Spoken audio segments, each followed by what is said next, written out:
Believe it or not, it's not in every micro brand's interest to sell as many watches as humanly possible from year to year.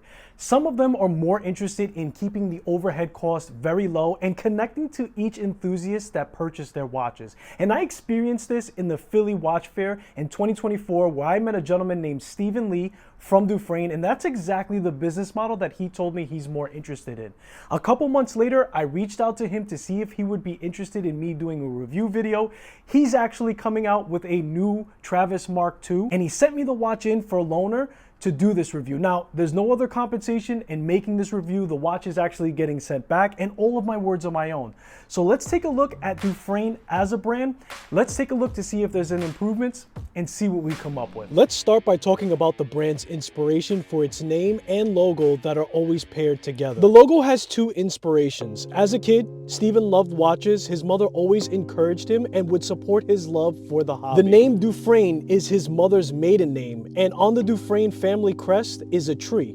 The logo is designed and is pulled from the shape of the base of the tree trunk. In addition, the second inspiration is tied to a very famous bridge in Austin, Texas called the Pennybacker Bridge. The arches of the bridge are also similar in that design if you were to invert them, and since Dufrane is heavily inspired by Austin, he wanted to tie the logo into it as well. Designed and assembled in Austin, Texas by Stephen Lee, Dufrane was founded in 2016. He was inspired by his childhood town, and this is where the watch models are named after, from Austin landmarks or historical figures, so the history and the stories are as unique as each timepiece. Stephen designs all of his watches, does all of the assembly, time testing, and warranty work. He is a one-person army, which means he's packaging each timepiece himself. One extremely important part of the brand for Stephen is customer experience and customer service. It's something that he believes to help set him apart, in that you can come to him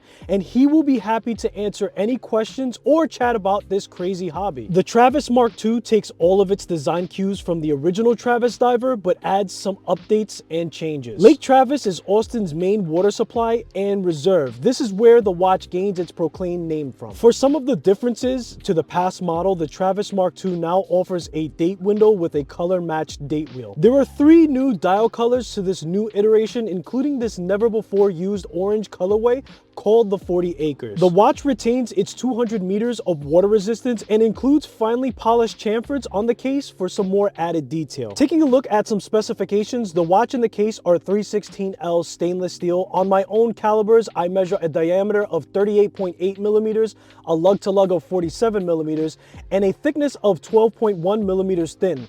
We got a strap-friendly lug width of 20 millimeters, and the crown measures to 6.4 millimeters, and again, we're still getting a water resistance of 200 meters. Powering this timepiece, we get a Sellita SW200-1 Elaboré movement. This special Elaboré is a step up from the standard SW200 movement that you would normally receive, and Dufrane has regulated it to plus or minus 4 seconds a day in one position. This grade of the Sellita movement would normally have a tolerance of plus or minus 7 seconds per day, up to plus or minus 20 seconds per day. So in a nutshell, Stephen matches more of the premium or top grade version of this caliber, except for the 5 positions that would be tested to the top grade version. He mentions, and I quote, "I do use the Elaboré grade version and regulate it in one position. I don't guarantee top or cost performance, but I take the time to ensure each piece leaves the shop with incredible accuracy, sometimes often even being plus or minus 2 seconds a day with high amplitude and no beat error. I have received Dufrane watch owners that have reached back out sometimes 3 years later and still have a very similar performance," end quote. We're going to receive with the purchase of this timepiece a 5-link bracelet and a seatbelt nylon pass-through strap. The nylon strap is going to be white coated at the lug attachment,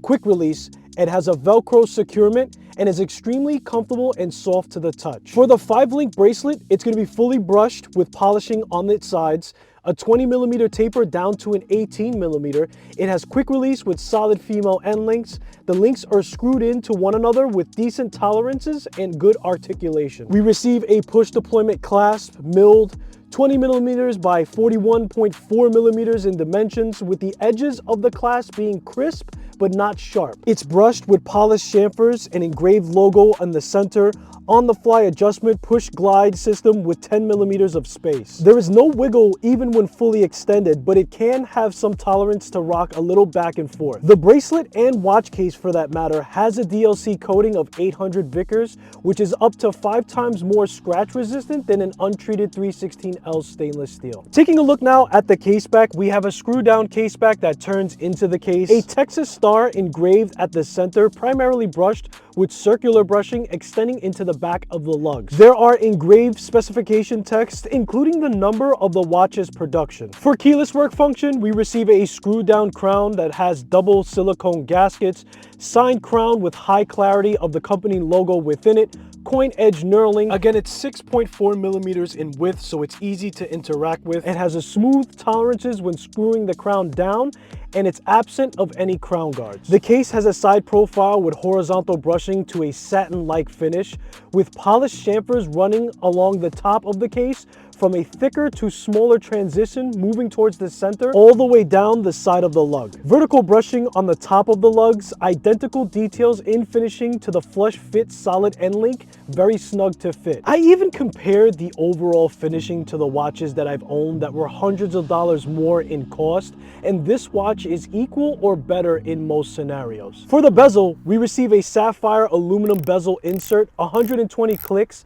It has a red orange type of tone or a neon orange colorway, otherwise featuring white painted markers. A unidirectional bezel. It has a fantastic audible click. It's balanced in its tolerance for the turn. There's no backplate whatsoever to speak of, and the bezel also has an exceptional polished coin edge finishing on the side to match the crown, and is very easy to grip and turn. For the bezel's insert, a white Lume circle marking at the starting position at the 12 o'clock. Now, I noticed something with this Lume pip, and I don't know if it was intentional, but at the right angle, it looks to have a small white line appear just underneath that circle, which functionally it would help serve as an additional reference to lining up the 12 o'clock position. However, I later discovered after tilting the watch to a higher degree in angle that the line vanishes, which leads me to believe that this is a reflection off of the crystal when looking at the Lume pip head on. Funny enough, as you rotate that circle around the dial, that white line seems to follow it, disappearing at the 5 to 3 o'clock position, only to resurface at the 2 o'clock position. But I also think that this is also tied into from where the light source is coming from. Now, you're either going to think of this as a nifty Easter egg, or it's gonna drive you nuts. Personally, I think of this as a little Easter egg, but I'll leave it up to you to decide for yourself. Additionally, the bezel insert has a minimalistic approach.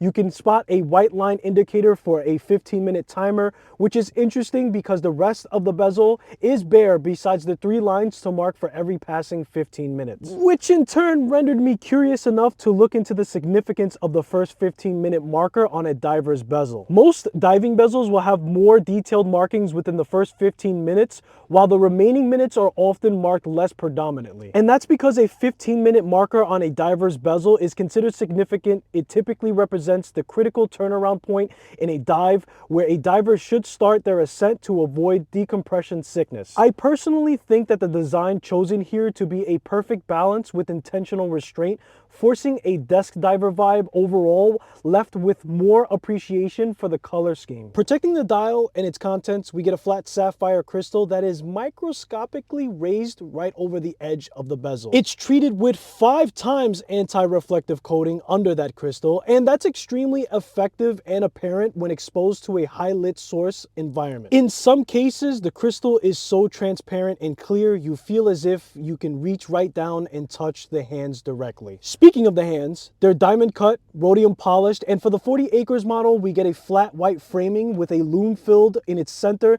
that is gently off-white and almost super soft pink color in the center of the hour and minute hand. The hour hand is bold with an arrow shape to its end. The second hand reaches out and over the chapter ring, hovering over half of the bottom of the minute markers and indices. The second hand mimics the minute hand in distance. It's finished in an all-white color with a circular counterbalance featuring a touch of lume. I think choosing the all-white design for the hands was an excellent decision. With its bold features and well-balanced proportions, you'll have no trouble telling the time at a glance, especially against the vibrant color to the dial that surrounds it. And in speaking of the dial, it starts off with a newly designed and finished chapter ring, all white in the case of this model, leaning more to a highlighted appearance. It's milled and filled with Swiss-made C3 Superluminova, painted minute markers, circles and rectangles for the indexes, 2 of which found at the 12 painted in black for the hour markers. At the center of the dial, we have an applied logo at the 12 with the brand name painted in white. At the 6 o'clock position, we find a color matching date wheel to the dial and Travis automatic and 656 feet also painted in white text. Moving on to the main plate center portion to the dial, it's finished in a flat but vibrant orange colorway that for the majority exceptionally matches the bezel insert and has a way of playing with the light, going from a lighter to darker tone, not necessarily to the effect of a sunburst, but something similar in nature. In some instances of highlight sources, I felt that the dial had a stronger ability of becoming lighter in color than its matching bezel insert, but never too far off in comparison. Nevertheless, both the center of the dial and the bezel radiate a beautiful display of red-orange or a neon orange colorway and gives the watch a special presence in design. For Lume, we're getting X1 grade C3 Superluminova on the dial, hands, and bezel insert. Now, it's a little more obvious on the saddle brown and slate gray colorway options, but I really am impressed with the outline filled lining for the hour markers instead of Lume plots.